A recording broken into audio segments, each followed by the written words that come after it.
Նախարար, ես ուզում եմ ձեզ հարցնել այդ աշտարակի Օրգով գյուղի դեպքից երեխայի 12-ամյա երեխայի հետ կապված այդ պատմությունից ինչ կա այս պահին, որ կարելի է հանրայնացնել, կարող եք հայտնել, ինչ է տեղի ունեցել։ Ես ուզում եմ նշել այս դեպքի մասով, որ նախ դեպքը մեզ համար մտահոգիչ է, որովհետև առաջին անգամ է կարծես թե նմանատիպ իրավիճակ, երբ որ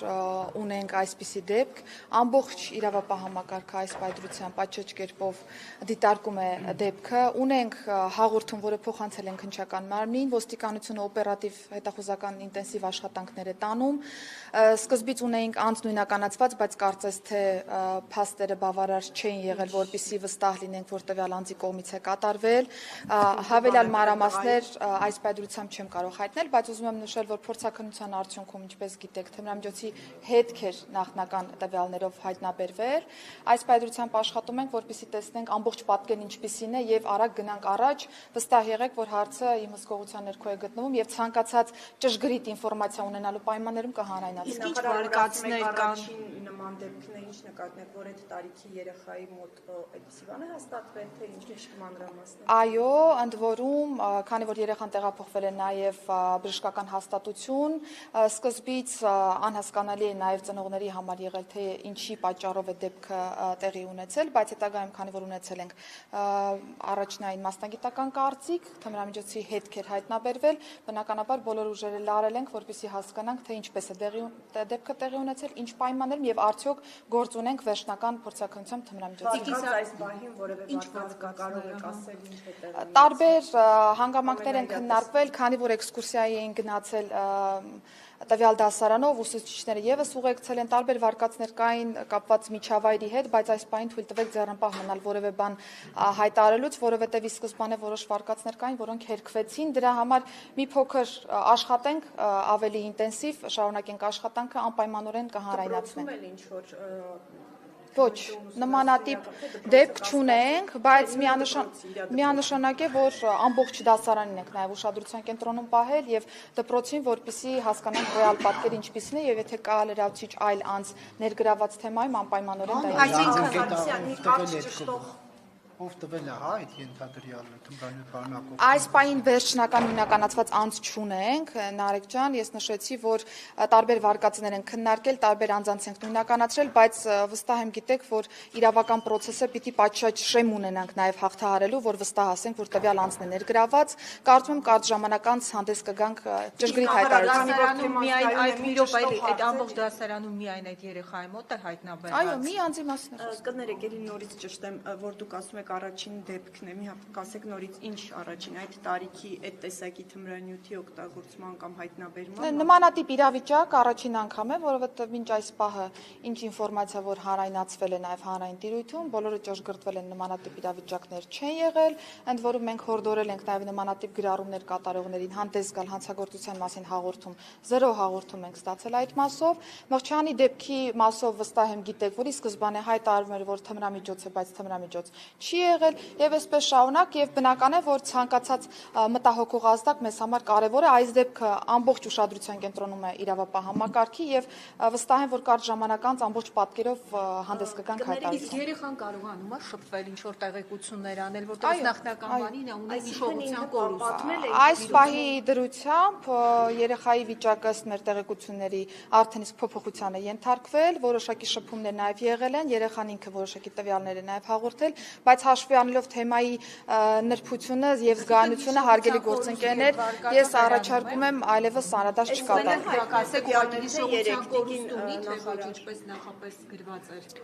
Բժշկական հաստատության հետ եւս աշխատում ենք, դա նախարարության տիրույթում չի գտնվում, որպեսզի ես վերջնական այս պայծրությամբ տվյալները հանրայնացնեմ եւ կարծում եմ ճիշտ էլ չէ վարույթի շրջանակներում առողջական վիճակի մասին որևէ տվյալ իմ կողմից հանրայնացնել, ես այսքանով եզրափակեմ նշելով, որ Առաջիկայում հանդես կգանք հայտարարությամբ, երեխայի նշած ցանկացած տվյալ վստահ եղեք, որ ստուգվում է։ Իսկ արդեն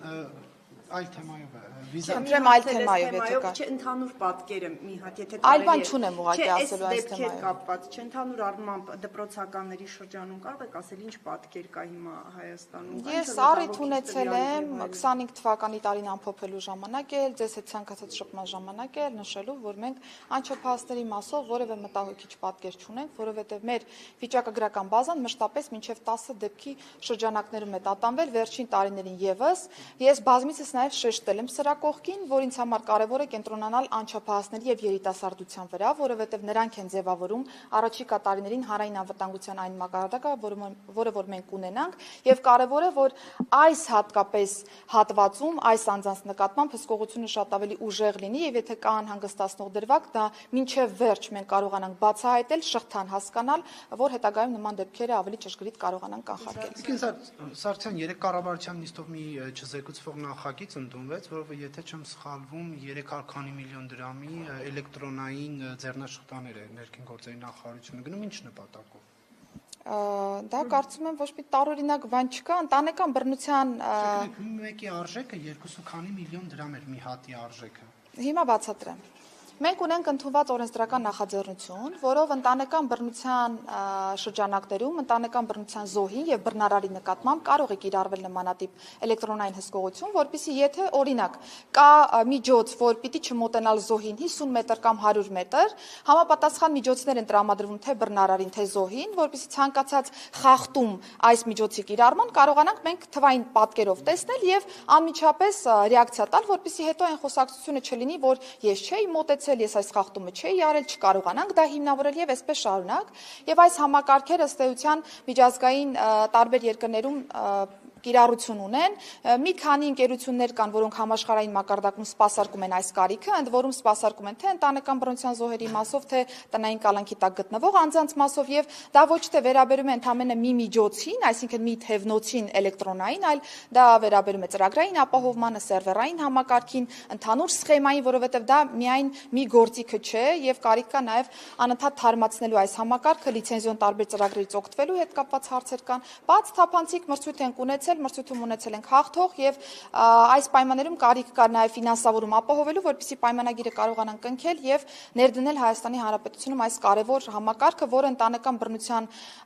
դեմ պայքարի շրջանակներում կարծում եմ կարեւոր փաստահեն գործիք նաեւ կծառայի թե մեզ համար եւ թե նաեւ ընտանեկան բռնության զոհերի համար։ Սարգսյան ուժեղ Հայաստանը դիմել է կենտրոնական ընտրական հանձնաժողով պահանջելով անվավեր ճանաչել ընտրությունների, չեղարկել ընտրությունների արդյունքները։ Ձեզ կա՞ դրա անհրաժեշտությունը։ Ես ուզում եմ փաստել նորից, որ Հայաստանի Հանրապետությունում տեղի ունեցել ազատ, արդար եւ թափանցիկ ընտրություններ։ Մեր ընտրական օրենսգիրքը տալիս է բոլոր քաղաքական ուժերին բոլոր հնարավոր գործիքակազմերը, հետևելու այդ ամբողջ գործընթացին եւ հավաստիանալու, որ ընտրական process-ները պատշաճ են կազմակերպված, ընդ որում ընտրատեղամասերում ունենալու վստահված անձինք, ընտրատեղամասում կան նաեւ դիտորդներ, ընտրատեղամասերում տեսահասկման համակարգով հեռարձակումներ գոյություն ունեն, որոնց եւս հսկում են տարբեր ներկայացուցիչներ եւ կարծում եմ այս ամբողջ process-ի արդյունքում ես գոնե թե չեմ տեսել մինչև այս պահը քաղաքական որևէ ուժի կողմից որևէ ներկայացրած արձանագրում, որը կլինի փաստահեն, իրավաչափ եւ նմանատիպ պնդման կհանգեցնի, որովհետեւ ես հակառակն եմ ընդհուպ տեսել, որ տարբեր քաղաքական ուժերի կողմից տարբեր փաստեր են հանրայնացվում, փաստեր, բայց իրենց գնահատման փաստեր, որոնք որ տարածվում են նաեւ համացանցում տարբեր օգտատերերի կողմից եւ երբ որ մենք օգտատերերին խնդրում ենք ներկայացնել փաստ, ինչի հիման վրա են այդ տվյալը հանրայնացրել եւ խնդրում ենք ներկայացնել հանցագործության մասին հաղորդում, որովհետեւ վստահ եմ, որ չեք կասկածում, որ մեզ համար կարեւոր է, որ յուրաքանչյուր խախտում մենք բացահայտենք եւ դրան ռեակցիա տանք։ Այս մասին է եղել մեր ամբողջ գործունեությունը վերջին ամիսներին հատկապես եւ տվյալ օգտատերերը հրաժարվել են պարզապես ներկայացնել հաղորդում, որովհետեւ նշել են, որ ուղղակի արտատպել են, օգտագործել են քաղաքական տարբեր ուժերի կողմից օգտագործվող նյութերը եւ երբ որ մենք համադրում ենք այդ նյութերը իրական արձանագրությունների հետ, նկատում ենք, որ որևէ տարբերություն չկա, հակառակը գործընկերները նաեւ հանդես են գալիս հայտարարություններով եւ ներկայացնում են, որ սխալմունք է տեղի ունեցել կամ վրիպակ է տեղի ունեցել եւ այսպես շարունակ մենք շարունակելու ենք մեր մոնիտորինգը ամբողջ ծավալով եւ եթե լինեն որևէ հարցեր, որոնք որ կարիք ունեն ռեակցիայի, անպայման կտանք այս ամբողջ ժամանակահատվածում թե քարոզարշավն ենք այսպես անցկացրել եւ թե նաեւ ընտրությունների օրը քարոզարշավի շրջանակներում ուզում եմ նորից արձանագրել, որ բոլոր քաղաքական ուժերը ունեցել են պաչոճ պայմաններ քարոզարշավի իրականացման համար եւ անկախ նրանից թե որ քաղաքական ուժի կողմից է իրականացվել որևէ ինչ որ process կամ որ քաղաքական ուժի նկատմամբ է իրականացվել որևէ process, բոլոր հարցերը արձանագրվել են, հաղորդում է ուղարկվել նախաքննական մարմնին, իրականացվում են այս պայծրությամբ անհրաժեշտ միջոցառումները։ Կարծում եմ, այս տեսանկյունից որևէ մեկը որևէ նույնիսկ բողոքի հայտ ներկայացնել չի կարող եւ եթե ներկայացին, դա կլինի առարկայազուրկ։ Ընտրությունների օրը եւս ամբողջ ծավալը ոստիկանական ռեսուրսը ուղղված է եղել թե ընտրատեղամասերի պահպանությանը, թե ընտրական ընդհանուր process-ների պաչոճ հսկողությանը, որոնք որ նախարարության մանդատի շրջանակներում են, նորից եմ ուզում շեշտել, բոլոր հարցերը, որոնք որ եղել են թե մեր տեսադաշտում եւ թե նաեւ անձանց կողմից են ներկայացվել հաղորդում, անխտիր բոլորը ներկայացվել են նախաքննական մարմին, որոշ դրվագներով իրականացրել ենք ստուգողական աշխատանքներ եւ ստուգողական աշխատանքներում երբ որ ոչինչ չենք հայտնաբերել, բնականաբար անիմաստ քննչական մարմիններին չենք ծանրաբեռնել այս տեսանկյունից եւ նախարարության մանդատի ներքո կար նաեւ ընտրացուցակների կազմակերպման մշակման հետ կապված հարցերը, բազմաթիվ մանիպուլացնող հրապարակումներ նաեւ այս մասով եղավ, բայց վստահ եմ, որ պարզաբանումները ավելի քան բավարար հավաստիանալու, որ դրանք իրականում մանիպուլատիվ տեղեկություններ են։ Կենսակցության տեղեկություններ ունի ՆԳՆ Ռուսաստանից քանի քաղաքացի եկել է ընտրական շրջանում։ Բնականաբար թե ներքին գործերի նախարարության կողմից, թե ազգային անվտանգության ծառայության, թե արտաքին հետախուզության ծառայության կողմից թեման ուշադրության կենտրոնում է, այս պահին թվեր հրապարակել չէի ցանկանա, բայց վստահ եմ գիտեք, որ ամբողջը մեր տեսադաշտում է, ունեցել ենք նաև վարույթներ, որոնցով անցնում են այո նաև Ռուսաստանի Դաշնությունից եկած մեր հայրենակիցները, ընդ որում ունենք ձերբակալումներ նրանց շրջանում, բայց ուզում եմ նորից շեշտել, ամբողջը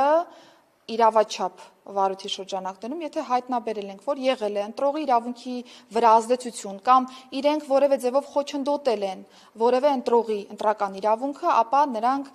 բնականաբար ենթարկվել են մեր կողմից ձերբակալման եւ նրանց հանձնել ենք նախաքննական մարմին, օրինակ դեպք է եղել ընտրական իրավունքին խոչընդոտելու մասով, անձանց հավաքագրման մասով եւ այսպես շարունակ, այս պայն շատ դետալներ չեմ ուզում հանրայնացնել, որովհետեւ